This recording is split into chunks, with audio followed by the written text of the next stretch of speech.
नमस्कार दोस्तों, स्वागत है आपका स्टडी विद एम में। तो देखिए आज आप सभी के लिए मैं लेके आया हूं उत्तराखंड से संबंधित नए क्वेश्चनों की सीरीज। तो देखिए इससे पहले भी काफ़ी सीरीज अपलोड करी जा चुकी है मेरे द्वारा यूट्यूब चैनल पे। तो जिन लोगों ने नहीं देखी है तो प्लेलिस्ट मिल जाएगा, देखिए आपको उत्तराखंड न्यू क्वेश्चंस करके। ठीक है, इस प्लेलिस्ट पे जाके आप लोग इन सारी पुरानी जो भी सीरीज अपलोड करी जा चुकी हैं उसको देख सकते हैं। ठीक है, एक इंपॉर्टेंट न्यूज़ बता देता हूं। देखिए हमारे यूट्यूब चैनल के द्वारा फेसबुक पेज और टेलीग्राम चैनल ओपन किया जा चुका है।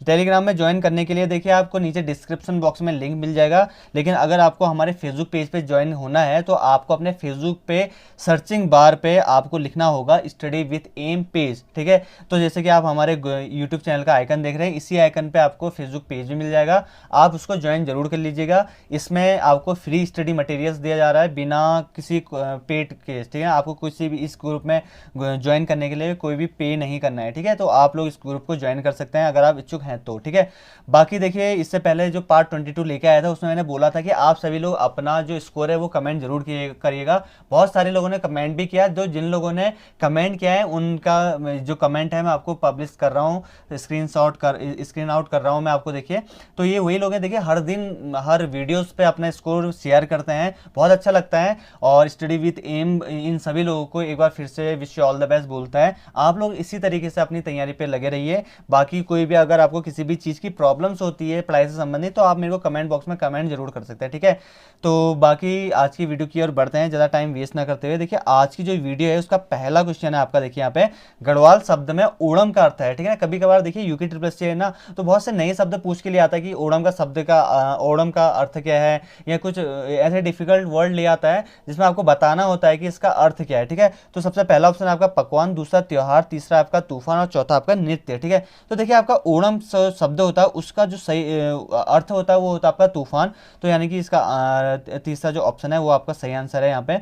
अगला क्वेश्चन आपका देखिए यहाँ पे सौर ऊर्जा का प्रयोग करने वाले प्रथम वैज्ञानिक का नाम बताना है आपको। सबसे पहला ऑप्शन आपका देखिए दीवान भाकुनी, दूसरा आपका नीलांबर पंत, तीसरा आपका श्री कृष्ण जोशी, चौथा आपका आदित्य नारायण। ठीक है, तो देखिए इसका जो सही आंसर है वो है आपका देखिए श्री कृष्ण जोशी, यानी कि ऑप्शन नंबर 3 इसका सही आंसर है श्री कृष्ण जोशी। देखिए जो श्री कृष्ण जोशी है ना, उनको 2003 में भारत सरकार द्वारा देखिए विज्ञान और अभियांत्रिकी क्षेत्र में पद्म भूषण का पुरस्कार से सम्मानित किया गया था इनको, श्री कृष्ण जोशी को। ठीक है, पूछा जा सकता है या फिर अलग से क्वेश्चन बनके एक और तरीके से पूछा जा सकता है इसी क्वेश्चन को कि श्री कृष्ण जोशी को पद्म भूषण से कब सम्मानित किया गया। ठीक है, तो आपको याद रहेगा कि ये जो श्री कृष्ण जोशी हैं इनको 2003 में मिला था। ठीक है, 2003 में आपको इनको पद्म भूषण मिला था। तो पद्म भूषण किसके क्षेत्र में मिला था आपको? विज्ञान एवं अभियांत्रिकी के क्षेत्र में। ठीक है, तो इस चीज को याद रखिएगा।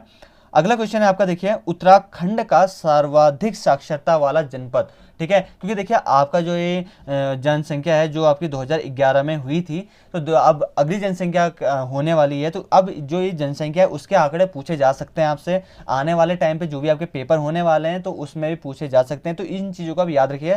सबसे पहले आपको बता देंगे लिटरेसी रेट जो आपका उत्तराखंड में है, टोटल जो लिटरेसी रेट है आपका 78.82% है। ठीक है ना, और उसके बाद उसमें भी जो मेल कैंडिडेट हैं उनका है 87.40 और फीमेल कैंडिडेट का है 70%। ठीक है, तो ये तो आपका लिटरेसी रेट बताया मैंने टोटल। ठीक है, अब आपको बताना है कि सर्वाधिक साक्षरता कौन से जिले में है। 4 ऑप्शन है आपके पास, उत्तरकाशी, देहरादून, नैनीताल या पौड़ी। ठीक है, तो इसलिए कि इसका जो सही आंसर है सबसे ज्यादा जो लिटरेसी रेट है वो है आपका देहरादून, लेकिन ये पूरे राज्य में है। ठीक है ना, अगर आपसे राज्य की बात करें तो आपको देहरादून ही लगा के आना है। यदि आपसे गढ़वाल मंडल का कौन सा जनपद है या कुमाऊं मंडल का, तो उसके लिए भी आपका कंफ्यूजन क्लियर कर देता हूं। देखिए सबसे पहले जो राज्य के परिप्रेक्ष्य में 4 घटते हुए जिले में बता देता हूं। सर्वाधिक साक्षरता दर जो जिसमें है वो है आपका देहरादून में, उसके बाद है आपका नैनीताल, उसके बाद आता है आपका चमोली, फिर आता है आपका पिथौरागढ़। ठीक है, ये आपके 4 मैंने लिटरेसी रेट में घटते हुए जिले बताए। सबसे ज्यादा है आपका देहरादून। देहरादून किस में आता है? आपका गढ़वाल मंडल में। लेकिन अगर पूछ लिया जाए आपसे कि कुमाऊं मंडल का ऐसा कौन सा जिला है जहां पे सर्वाधिक साक्षरता दर है, ठीक है, तो उसके लिए आप नैनीताल राइट करके आएंगे। ठीक है, तो सबसे ज्यादा नैनीताल में है, कुमाऊं मंडल में, गढ़वाल मंडल में या फिर पूरे राज्य में, तो वो हो जाएगा आपका देहरादून। ठीक है, अगर इसी के साथ कम लिटरेसी रेट की बात कर दी जाए कि सबसे कम किसमें है, देखिए जो सबसे कम है लिटरेसी रेट कुमाऊं मंडल की बात करूं तो वो है आपका उधम सिंह नगर। ठीक है, और अगर गढ़वाल मंडल की बात करूं तो वो है आपका हरिद्वार। ठीक है ना, इन चीजों को आप याद रखिएगा। बाकी इन चीजों को याद रखने की कोशिश करिएगा क्योंकि अधिकतर क्वेश्चन पूछे जाते हैं साक्षरता दर से। अगला क्वेश्चन आपका देखिए, मसूरी में अंबर चरखा केंद्र की स्थापना किसके द्वारा करी गई थी, ठीक है ना। सबसे पहला ऑप्शन आपका तारा प्रकाश, दूसरा आपका सूर्य प्रकाश, तीसरा आपका बुद्धि बल्लभ पंत, तीसरा आप और चौथा आपका सदानंद सनवाल। तो देखिए मसूरी में जो आपका अंबर चरखा केंद्र है, इसकी जो स्थापना करी गई थी वो करी गई थी आपकी तारा प्रकाश जी के द्वारा, ठीक है, इसको आप याद रखिएगा। अगला क्वेश्चन की ओर बढ़ लेते हैं। रविंद्रनाथ टैगोर ने गीतांजलि के कुछ पेज उत्तराखंड में कहाँ पर लिखे गए हैं, ठीक है। तो ऑप्शन बता है आपके, देखिए सबसे पहला मुक्तेश्वर, दूसरा रामगढ़, तीसरा आपका कौसानी, चौथा आपका अल्मोड़ा, ठीक है। तो देखिए आपको इन दो ऑप्शनों में तो कंफ्यूजन हो सकता है, देखिए ये क्योंकि मुक्तेश्वर और रामगढ़ एक ही जनपद में पड़ते हैं और आसपास ही है, आगे पीछे ही है मुक्तेश्वर और रामगढ़, ठीक है। तो देखिए इसका जो सही आंसर होगा वो होगा आपका रामगढ़। रामगढ़ में ही लिखे गए थे गीतांजलि के कुछ पेज आपके रविंद्रनाथ टैगोर जी के द्वारा। बता देता हूँ इसके बारे में भी डिटेल आप सभी लोगों को। देखिए जो रामगढ़ में जो रविंद्रनाथ टैगोर जी आते थे ना, वहाँ पे इनका मित्र रहता था जिनका नाम था आपका डैनियल। तो ये डैनियल के वहाँ आते जाते रहते थे। फिलहाल जो डैनियल का घर था वहाँ पे, तो अब तो खंडर के रूप में खंडर हो चुका है वो घर, और उसको आपके वर्तमान में इसको शीश महल के नाम से जाना जाता है, ठीक है ना। तो उस टाइम पे काफ़ी बार आते थे, काफ़ी लगाव रहा है आपका रविंद्रनाथ टैगोर जी का रामगढ़ से, ठीक है। तो देखिए अब थोड़ा रविंद्रनाथ टैगोर जी के बारे में बता देता हूँ आपको। देखिए रविंद्रनाथ टैगोर जी है ना, तो उनका जो जन्म हुआ था वो 7 मई 1861 को हुआ था, ठीक है। 7 मई 1861 को इनका जन्म हुआ था, कोलकाता में हुआ था देखिए इनका जन्म। और इन्होंने 2 देशों के लिए राष्ट्रगान भी लिखा। देखिए एक भारत के लिए राष्ट्रगान लिखा है इन्होंने, और एक बांग्लादेश का राष्ट्रगान भी लिखा हुआ है, ठीक है। और इनके द्वारा देखिए गीतांजलि जो ये पुस्तक की बात कर रहा हूँ, इसी के लिए इनको नोबेल पुरस्कार भी दिया गया था, ठीक है। कब दिया गया था? 1913 में इनको गीतांजलि पुस्तक के लिए इनको नोबेल पुरस्कार भी दिया गया था। और नाइटहुड की जो नाइटहुड होता है उसकी उपाधि भी इनको प्राप्त हुई थी, लेकिन बाद में जलियांवाला बाग हत्याकांड के दौरान उसके बाद इन्होंने वो नाइटहुड की जो उपाधि थी उसको वापस कर दिया गया था, ठीक है, इनके द्वारा। अगला क्वेश्चन आपका देखिए यहाँ पे, गागर नामक स्थान कहाँ पर स्थित है? सबसे पहला ऑप्शन आपका रामगढ़, दूसरा आपका कालागढ़, तीसरा आपका नैनीताल, चौथा है आपका पौड़ी, ठीक है। तो देखिए जो आपका गागर है वो पड़ता है आपका रामगढ़ में, ठीक है। तो इसका भी जो सही आंसर है वो ऑप्शन नंबर ए होगा, रामगढ़ में पड़ता है, आता आपका नैनीताल जिले में ही है, ठीक है ना। जो रामगढ़ है वो आता आपका नैनीताल जिले में ही है, लेकिन नैनीताल से अंदर इन्होंने रामगढ़ भी दिया, तो आपका रामगढ़ ही इसका सही आंसर होगा, ठीक है। ये एक प्रसिद्ध तीर्थ स्थल है यहाँ पे गागर नामक। तो यहाँ पे प्रत्येक शिवरात्रि को मेला भी लगता है, बहुत सारे जो भक्तगण हैं वो यहाँ पे आते हैं, ठीक है। अगला क्वेश्चन है आपका देखिए यहाँ पे, तिब्बत की बेटी किसकी रचना है? सबसे पहला ऑप्शन आपका राधा भट्ट, दूसरा आपका निसंग, तीसरा आपका बल्लभ डोभाल और चौथा आपका गुमानी पंत, ठीक है। तो देखिए आपका तिब्बत की बेटी जो इसकी रचना है वो है आपका बल्लभ डोभाल जी की, ठीक है। तो इसका जो सही आंसर रहेगा वो होगा आपका बल्लभ डोभाल। अगला क्वेश्चन आपका देखिए, देवबन किस जनपद में स्थित है? सबसे पहला ऑप्शन आपका नैनीताल, दूसरा आपका अल्मोड़ा, तीसरा आपका उधम सिंह नगर, चौथा आपका देहरादून, ठीक है। तो देखिए आपका जो देवबन है वो है आपका देहरादून जनपद में स्थित है। काफ़ी लोकप्रिय यहाँ पे पर्यटक आते हैं और यहाँ पे आके कैंप लगाते हैं और बहुत सारे एडवेंचर्स करते हैं यहाँ पे देवबन में, ठीक है। तो इस चीज़ को आप याद रखिएगा। ये है आपका देहरादून में। देहरादून के बारे में कुछ चीज़ें और चीज़ें बता देता हूँ आपको। देखिए देहरादून आपकी अस्थाई राजधानी है, ठीक है ना। आपके अगर आप यहाँ पे उत्तराखंड का मैप देखेंगे तो यहाँ पे ये जो देहरादून है ये सबसे पश्चिमी जिला है, ठीक है, हमारे राज्य का सबसे पश्चिमी जिला है। इसकी स्थापना हुई थी, वो हुई थी आपका 1817 में। 1817 में देखिए इसको जिला बनाकर मेरठ मंडल में शामिल कर दिया गया था, ठीक है। उसके बाद गढ़वाल मंडल में कब शामिल किया गया ये भी पूछा जा सकता है। तो देखिए देहरादून को 1975 में, ठीक है ना, 1975 में गढ़वाल मंडल में शामिल कर दिया गया था, ठीक है। यहाँ पे नगर निगम भी बना हुआ है। नगर निगम की जो स्थापना हुई थी वो हुई थी आपकी देखिए 9 दिसंबर 1998 को, ठीक है, 9 दिसंबर 1998, याद रखिएगा आप, ये सन को भी पूछ लिया जाता है कभी कभार। अगला क्वेश्चन आपका देखिए यहाँ पे, बोग उडियार किस जनपद में स्थित है? सबसे पहला ऑप्शन आपका नैनीताल, दूसरा आपका अल्मोड़ा, तीसरा आपका पिथौरागढ़, चौथा आपका चंपावत, ठीक है। तो इसका देखिए जो सही आंसर है वो है आपका पिथौरागढ़, ठीक है ना। बोग उडियार आपका पिथौरागढ़ जनपद में स्थित है। पिथौरागढ़ जनपद के बारे में भी आपको कुछ चीज़ें बता देता हूँ। देखिए जो पिथौरागढ़ जनपद है उसका कब जनपद बना ये बता देता हूँ। देखिए ये जनपद बना आपका 24 फरवरी 1960 में, पिथौरागढ़ जनपद बना। ठीक है, अगर हम उत्तराखंड जो राज्य है उसकी बात करें तो ये सबसे पूर्वी जिला है। ठीक है, देहरादून पश्चिमी जिला था और जो आपका पिथौरागढ़ है वो आपका पूर्वी जिला है। इसको छोटा कश्मीर भी कहा जाता है। ठीक है ना, छोटा कश्मीर भी कहा जाता है आपका पिथौरागढ़ को। यहाँ पे देखिए सिमलगढ़ किला भी है जिसको गोरखाओं के द्वारा बनाया गया था। बहुत सारी चीजें आपकी क्लियर करते हुए चल रहा हूँ ताकि आपको पता चल सके कि पिथौरागढ़ में कौन कौन सी चीजें हैं, और पिथौरागढ़ का अगर नाम आया तो उसमें मैं अधिकतर चीजें आपको बताने की कोशिश कर रहा हूँ। उसके बाद देखिए यहाँ पे चंडाक मंदिर भी है, बहुत फेमस मंदिर है यहाँ का। और जैसे कि यहाँ पे उड्यार की बात चली थी, देखिए बोग उड्यार भी पिथौरागढ़ में। उसी के साथ साथ बहुत सारे उड्यार हैं जैसे कि गमछिया उड्यार हो गया, सुमेरु उड्यार हो गया और स्वधमी उड्यार हो गया। इस तरीके के उड्यार भी यहाँ पे स्थित हैं। ठीक है, अगर आपको याद नहीं है तो आप इसको भी नोट कर सकते हैं। अगला क्वेश्चन है आपका, देखिए यहाँ पे उत्तराखंड क्रांति दल यूकेडी का गठन कब किया गया, किस वर्ष किया गया। ठीक है, तो सबसे पहला ऑप्शन है आपका 1978 में, अगला है 1979, तीसरा आपका 1975 और अगला है उसका 1976। ठीक है, तो देखिए इसका जो सही आंसर है वो है आपका 1979। ठीक है, देखिए यूकेडी का जो गठन किया गया था वो उसका मेन उद्देश्य क्या था कि जिस टाइम पे यूपी, उत्तराखंड आपका यूपी में ही आता था, उसमें से पर्वतीय जिलों से मिलाकर एक अलग राज्य की मांग कर रहे थे यूकेडी, और इसका जो गठन किया गया था 1979 पे वो डीडी पंत जी की अध्यक्षता में किया गया था। ठीक है ना, तो देखिए आपका अगला क्वेश्चन है आपका यहाँ पे, नंदकोट जो पर्वत है किस जनपद में स्थित है। सबसे पहला ऑप्शन आपका टिहरी गढ़वाल, दूसरा आपका पिथौरागढ़, तीसरा आपका उत्तरकाशी, चौथा आपका चमोली। ठीक है, तो देखिए आपका जो नंदकोट पर्वत है ये भी आपका पिथौरागढ़ जनपद में ही स्थित है। बाकी जो डिटेल है पिथौरागढ़ डिस्ट्रिक्ट के बारे में मैं ऊपर 90 क्वेश्चन पे बता चुका हूँ। ठीक है, तो उसको आप देख लीजिएगा। अगला क्वेश्चन है आपका, देखिए यहाँ पे मल्लिका देवी मंदिर कहाँ पर स्थित है। ठीक है ना, तो ये मंदिर भी बहुत इंपॉर्टेंट है, आने के चांसेस काफ़ी हैं इसके मल्लिका देवी मंदिर के।